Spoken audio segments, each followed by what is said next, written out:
शिक्षा विभाग में हो रहे भ्रष्टाचार और कमीशनखोरी पर सवाल उठाने पर निलंबन के रूप में मिला था अफसरी फरमान। नमस्कार, आप देख रहे हैं सूर्य टाइम्स न्यूज।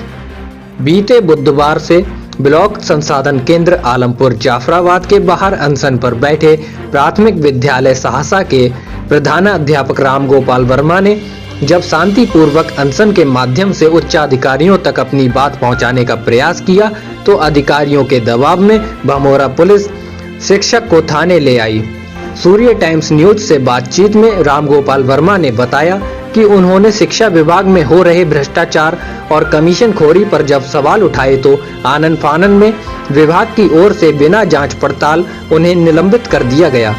और अब जहां एक ओर शिक्षक को सवेतन बहाली प्रदान की गई है तो वहीं दूसरी ओर एडी बेसिक विनय कुमार ने एक सप्ताह के अंदर खंड शिक्षा अधिकारी मुकेश कुमार भारती के विरुद्ध प्रतिकूल प्रविष्टि देने का आश्वासन दिया है। रिपोर्ट आदित्य भारद्वाज, जनपद बरेली, उत्तर प्रदेश। क्या नाम है सर आपका? मेरा नाम राम गोपाल वर्मा है। प्राथमिक विद्यालय सहसा, विकासखंड आलमपुर जाफराबाद, जनपद बरेली में मैं प्रधानाध्यापक पद पर कार्यरत हूँ। जी, क्या घटना घटित हुई थी आपके साथ? घटना 30/10/2023 के लिए बीआरसी पर एक मीटिंग थी। मीटिंग के उपरांत कुछ शिक्षक संघ के पदाधिकारी बैठे हुए थे। तो हमारे जो खंड शिक्षा अधिकारी महोदय श्री मुकेश कमल भारती हैं, वो काफ़ी लंबे समय से लगभग सितंबर 2023 से मुझसे कंपोजिट ग्रांट में 10% एमडीएम में कमीशन और चयन वेतनमान में उन्होंने 2000 रुपये मुझसे ऐड भी लिए थे। तो ये मुझे समस्या आ रही थी, वो सब में कमीशन की मांग कर रहे थे। 2000 रुपये चयन वेतनमान में उन्होंने ऐड लिए थे। इधर बीएसए ऑफिस में भी मुझसे रिश्वत मांगी जा रही थी और ग्राम प्रधान भी 10% कमीशन की मांग करता है एमडीएम में। इन सबसे मैं बहुत ज़्यादा आहत था, दुखी था। तो यही बात मैंने मीटिंग में कह दी कि साहब ये 10% मुझसे क्यों मांगी जाती है रिश्वत।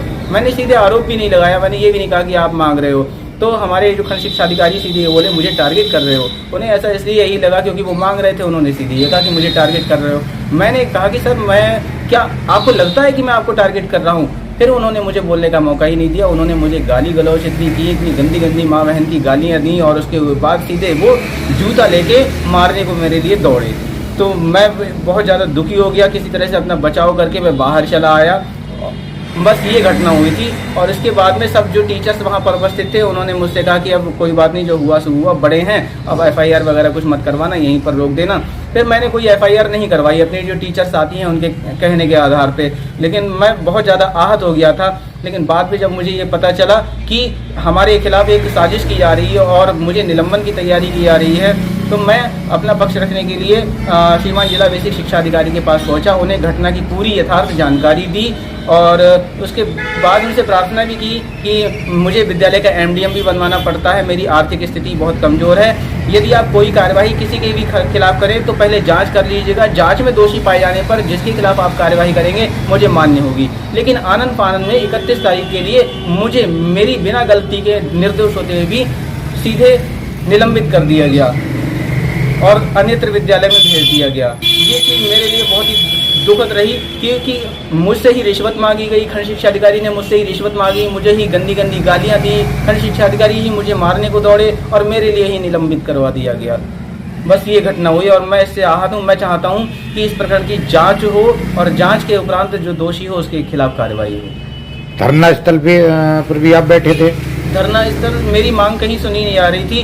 तो मैंने डीएम सर के लिए 8 तारीख के लिए, 9 तारीख के लिए, 25 तारीख के लिए और 28 तारीख के लिए लगातार प्रार्थना पत्र दिए। बीएसए सर को मैं पहले ही प्रार्थना पत्र दे चुका था, लेकिन फिर भी कोई भी जांच अधिकारी नहीं आया, कोई किसी ने जांच नहीं की। मेरे पास साक्ष्य समस्त साक्ष्य हैं, लेकिन साक्ष्य कोई देखने वाला नहीं है, मेरी कोई पीड़ा सुनने वाला नहीं था। तो मैंने डीएम सर के यहाँ एप्लीकेशन दी थी और उसमें कहा था कि यदि जांच नहीं की जाती है और दोषी के खिलाफ कार्यवाही नहीं की जाती है तो मैं अनशन पर बैठूंगा। और मैं उसी एप्लीकेशन में लिखे के अनुसार, जैसा कि मैंने डीएम सर को ज्ञापन दिया था, मैं बीआरसी कार्यालय पर 29 तारीख से अनशन पर बैठा। धरना प्रदर्शन के लिए नहीं बैठा, चुपचाप साइलेंटली मैं अनशन पर बैठा था ताकि मेरी मांग पर ध्यान दिया जाए और प्रकरण की जांच हो, जो भी दोषी हो उस पर कार्रवाई हो।